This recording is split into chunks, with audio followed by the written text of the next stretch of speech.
Welcome to Idea TV News at 9. I am Mary Ojumajo. We'll begin with the headlines. ECOWAS AFDB starts consultation to strengthen West African integration. Senegal teams up with STARLINK to expand internet access. INEC registered 2 new political parties ahead of 2027 elections. CIOD and NIPSS partners to strengthen governance and leadership. And away from Africa, U.S. launches plan to reduce reliance on foreign critical minerals. In business, Nigeria and Zambia currency expanded to strengthen the Ghanaian's cloud weekend. South Africa joins AFREXIMBANK with $8 billion country program. In health, malnutrition reaches FAMINE level in two more areas of Sudan. And finally, Sport 2026 Nuggets set to kick off in Abuja with over 100 athletes. Now the news in full. The Economic Community of West African States and the African Development Bank have launched a 3-day high-level consultation in Abuja to review and expand the West African Regional Integration Strategy Paper 2020 and 2027. The meeting brings together senior officials from both institutions to chart strategic priorities for regional cooperation and development. AFDB's Director General for West Africa, Lamin Barrow, stressed that extending the strategy paper beyond its December 2025 expiring is crucial to sustain ongoing projects and for future operations under the bank's partnership with ECOWAS. ECOWAS Commission President Dr. Omar Tura highlighted the bank's support in areas including agriculture, infrastructure, trade, custom, capacity development, health, education, industry, and energy, describing the collaboration as vital for strengthening regional integration and growth across Africa. Senegal plans to provide free internet access to 1 million people by June 2026 using Starlink Starlight service. The government has purchased 5,000 Starlink terminals at peripheral rates to target underserved areas including rural communities, school, health centers, and broader regions. The initiative aimed to complement existing tertiary networks and reduce connectivity gaps, particularly in white zones where mobile coverage is unavailable. Authorities said the program will lower costs for users while offering high-speed, reliable internet as part of broader national digital transformation agenda. Despite nearly full 2G to 4G network coverage, study shows that 24% of localities still lack service and many areas experience frequent signal losses. Officials acknowledge that access to devices, digital skills, and local content will also determine the initiative's effectiveness in increasing internet adoption nationwide. In another news, Nigeria Independent National Election Commission has registered 2 new political parties, the Democratic Leadership Alliance and the Nigerian Democratic Congress, ahead of the 2027 general election. The announcement was made by INEC Chairman Professor Josh Amopitan during a consultative meeting with political parties, bringing the total number of registered parties to 21. The Democratic Leadership Alliance completed the standard verification progress with the Nigerian Democratic Congress was registered in compliance with the Federal High Court order. Professor Amopitan expressed concern over recurring internal crises within several parties, saying leadership disputes and litigation are threatening the Commission's resources and undermining electoral integrity. INEC also confirmed preparation for upcoming elections, including the FCT Area Council poll on February 21, the Ekiti governorship election on 12 June, and the Osun governorship election on August 8. The Commission plans a nationwide voter revalidation exercise to update the register of 93.4 million voters, aiming to remove duplicates and disease entry, while stressing the need to rebuild trust and increase citizen participation. Moving forward, the Chartered Institute of Directors, Nigeria, and the National Institute for Policy and Strategy Study have signed a memorandum of understanding to promote capacity building, ethical leadership, and corporate governance across Nigerian public sectors. The agreement was formalized by CIODs, Nigerian CEOs, Dr. Taiwo Nolas Alausa, and NIPSS Director General Professor Ayo Omotayo. Under the partnership, the two institutions will jointly design and deliver training programs, workshops, and seminars focused on governance, strategic decision-making, and leadership excellence. A key feature is the adaptation of CIOD's company decision courses, one for top-level technologies and policy education, undergoing NIPSS short courses providing a pathway to professional CIOD's membership. The collaboration also set a framework for knowledge exchange, with CIODs sharing policy insights and research findings, while NIPSS leverages its network to advantage governance education nationwide.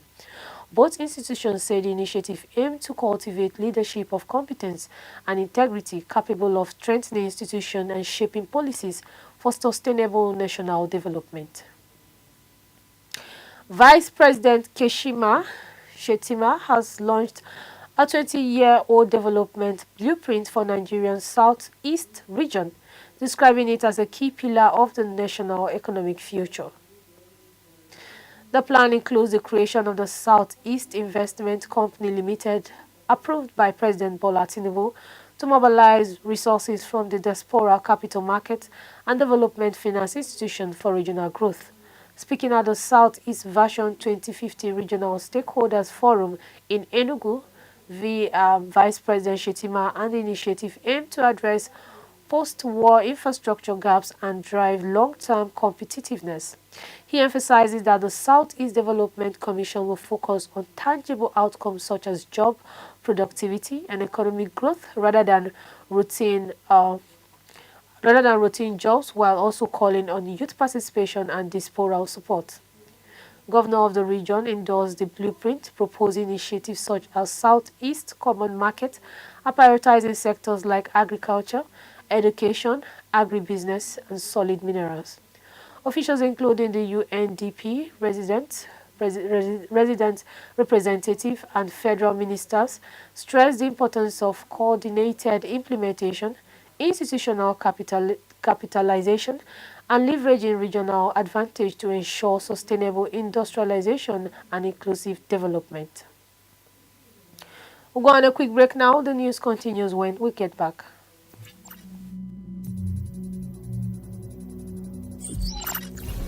Augmented reality, AR, and virtual reality, VR. AR and VR are transforming the way we experience the world, offering immersive digital environments in everything from gaming to training simulations. AR overlays digital elements onto the real world, think Pokemon Go, while VR immerses users in a completely virtual space. Industries like real estate and education are adopting these technologies for virtual tours and interactive learning, but the cost of high-end equipment remains a barrier. Despite that, the AR-VR market is projected to reach $209.2 billion by 2025, driven by advancements in hardware and 5G networks.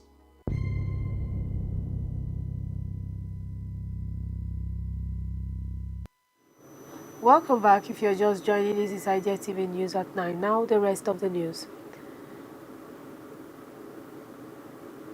Now in business, the Nigerian Naira and Zambia Kwachen are expected to gain the US dollars over the coming week, driven by strong oil revenues, high yield foreign investment, and improving macroeconomic conditions.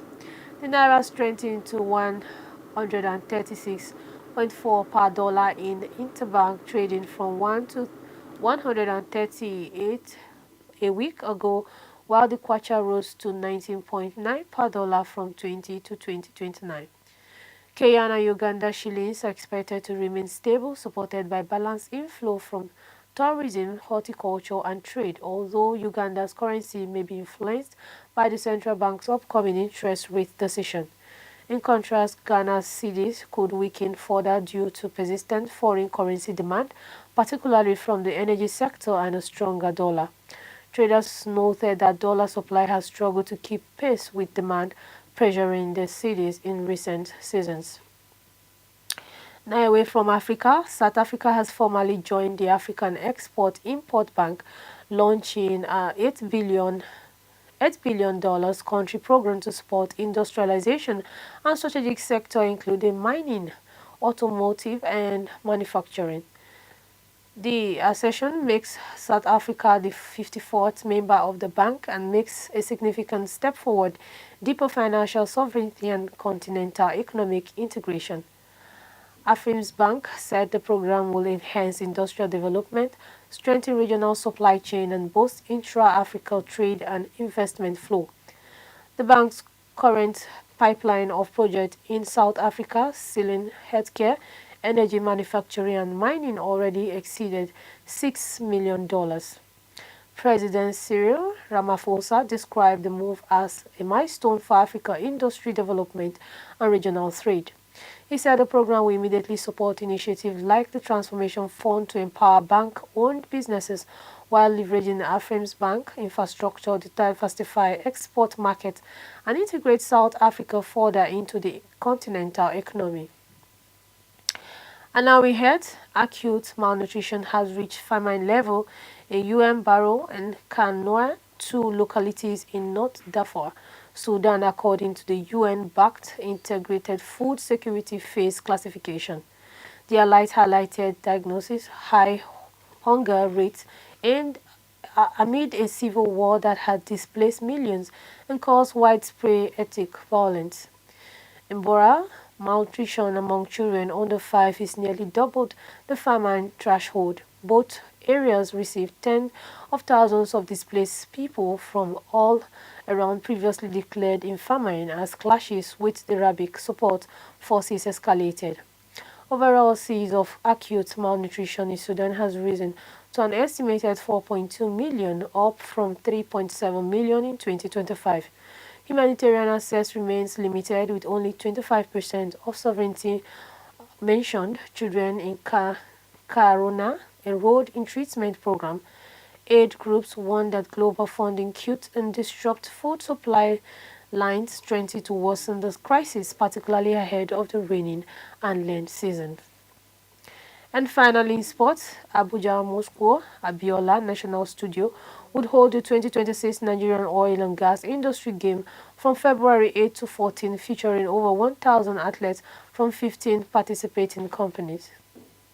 Teams have already arrived in the capital and begun training ahead of the week-long multi-sport event. The games will showcase a range of sports including football finals, athletics, basketball, volleyball, swimming, tennis, ball, table ball, chess, Scrabble, and snooker. The local organizing committee is working closely with sport federation to provide referees, umpires, and technical officials to ensure smooth and professional competition.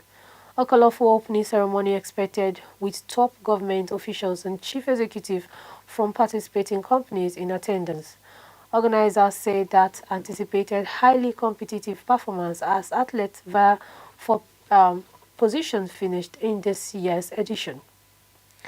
And that's all we have for you on Nigeria TV News at 9. But before we go, here is a recap of the headlines.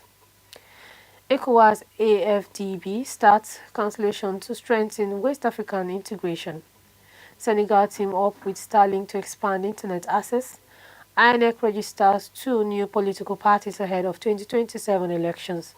CIOD and NIPSS partners to strengthen governance and leadership. And away from Africa, US launches plan to reduce reliance on foreign critical minerals. In business, Nigeria and Zambia currency expanded to strengthen Ghana's cloud weekend. South Africa joins AFREXIMBANK with $8 billion country program. And in health, malnutrition reaches famine level in 2 more areas of Sudan. And finally, sport 2026 Nuggets set to kick off in Abuja with over 1,000 athletes. Do not forget to follow us across all our social media platforms at Idea Television. I am Mary Ojumajo, and thank you for watching.